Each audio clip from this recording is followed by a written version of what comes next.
1993, the FAA started warning pilots to stay away from a certain section of airspace over Alaska. The U.S. government was experimenting with a new breed of high-altitude electronic technology that was significantly altering the Alaskan airspace. The experiments continue to this day, and critics are warning that this project could have global effects that will destroy our planet. In Alaska, the rugged, pristine wilderness is timeless, most of it remaining just as it has for thousands of years.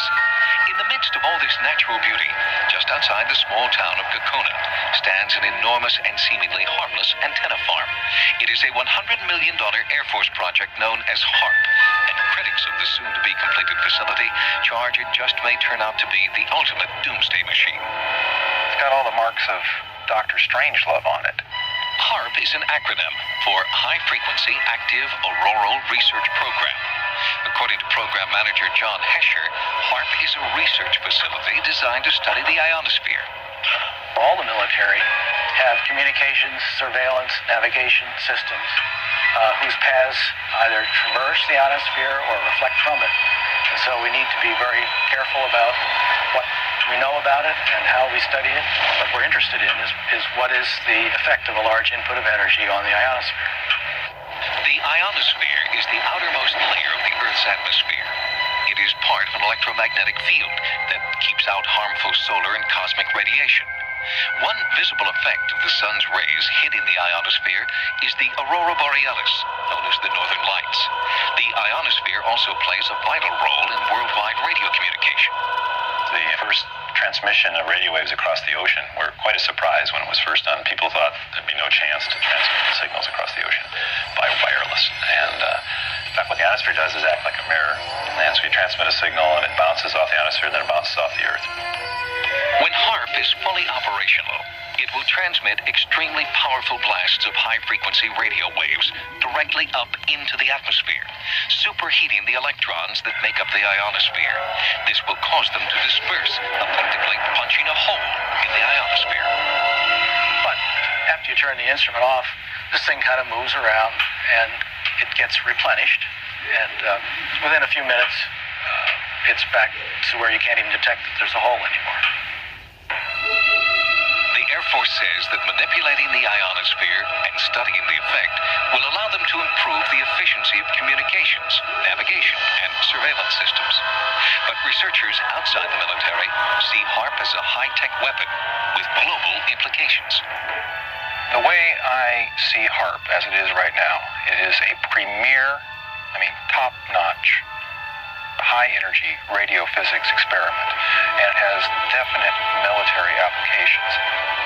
Journalist Mark Farmer lives in Alaska and has written about the potential impact of HARP for both Jane's Defense Weekly and Popular Science magazine.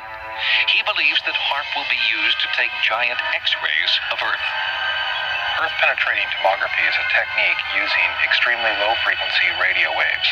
Today in geophysical probing, scientists will use explosives or a machine that thumps the ground to produce these waves, but HARP will stimulate the auroral electrojet to make an antenna thousands of miles long that will emit these ELF waves. Farmer's research indicates that the extremely low-frequency waves would be capable of penetrating several kilometers into the Earth, ferreting out nuclear storage facilities and other underground military installations. This is producing surveillance systems able to detect stealthy cruise missiles and aircraft. These are systems that will enable us to communicate at higher data rates and at greater distances with our ballistic missile submarines.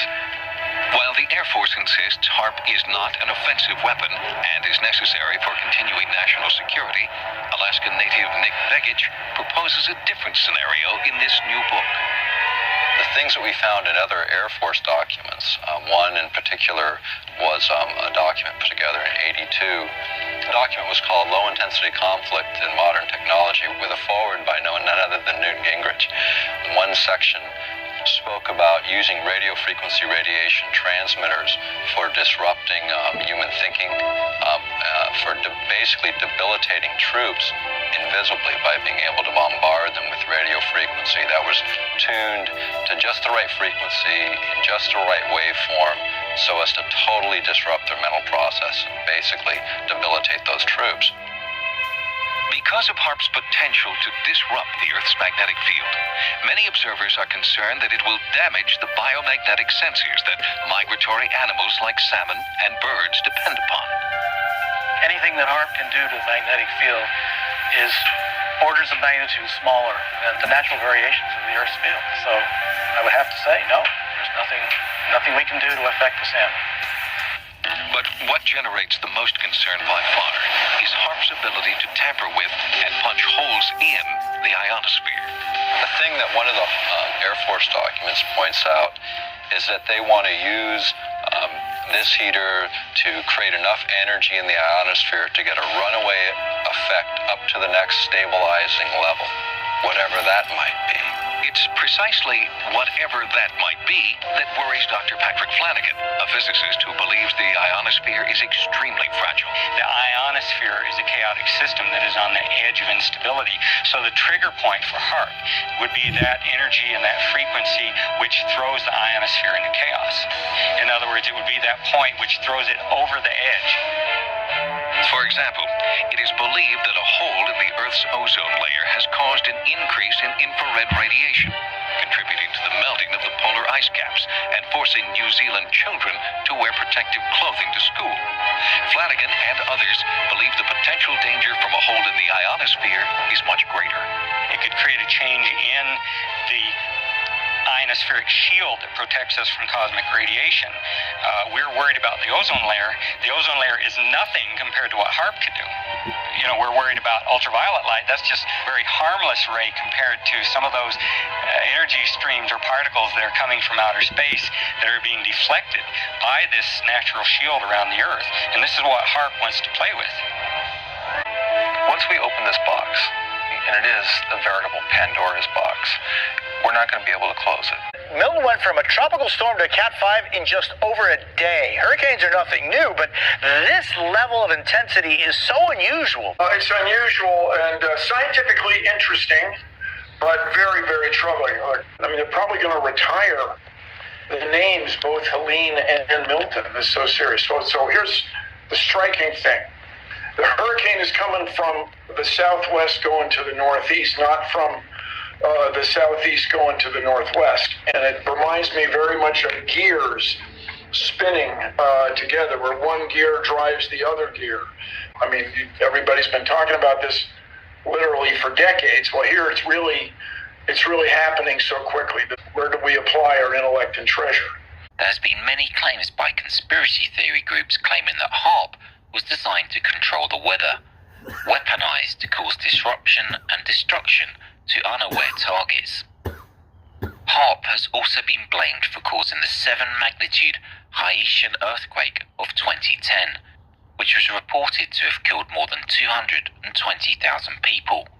However, for the record, the Haitian quake was caused by slippage of a previously unmapped fault along the border of the Caribbean and the North American tectonic plates.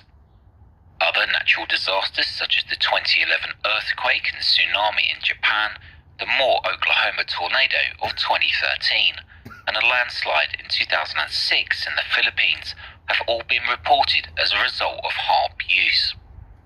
One of the most ludicrous conspiracy theories is that HAARP was designed to control people's minds, along with altering the very fabric of reality. So what sparked all these conspiracy theories regarding HAARP?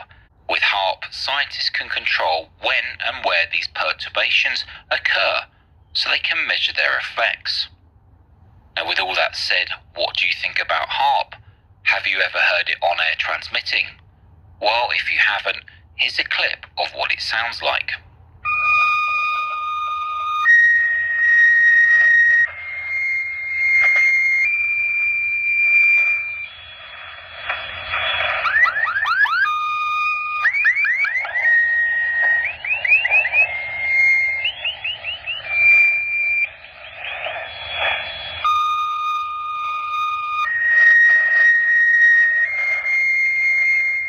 Here's one final thought.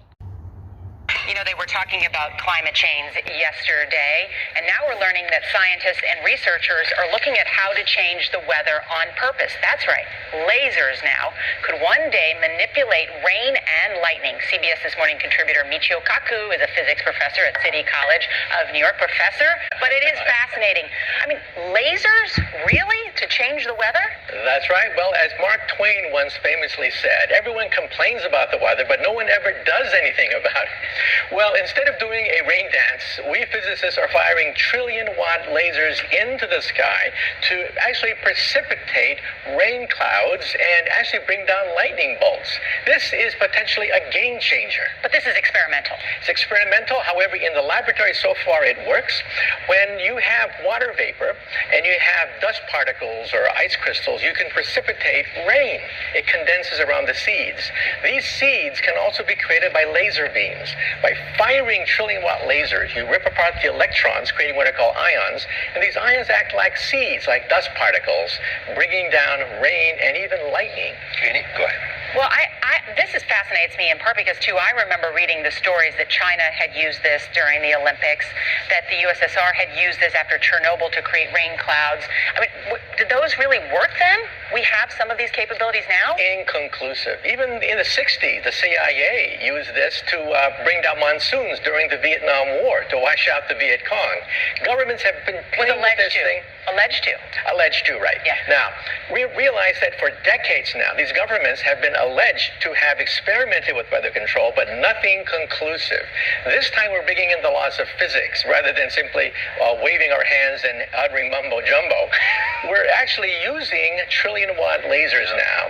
And in the laboratory, sure enough, they precipitate rain out of water vapor. Well, the bad news is, if it's a clear blue sky, it's not going to do anything at all, because it only takes water vapor that's already in the air and condenses it. However, for floods, for agriculture, farmers, for people planning wedding parties, football games, you name it, outdoor events and agriculture and flooding and even hurricanes, all of them could be subject to weather modification. One of the most well-known methods of weather modification is cloud seeding. This is basically spraying tiny particles of silver iodide, dry ice or frozen carbon dioxide, liquid propane and more recently table salt into clouds by planes, rockets and flares. Seeding mountain clouds, it was concluded that it produced about a 10% increase in precipitation. But equally, that different areas and conditions around the world could produce more or maybe have no effect whatsoever. It's also been found that clouds that form over the sea are more likely to respond to seeding than those that form inland.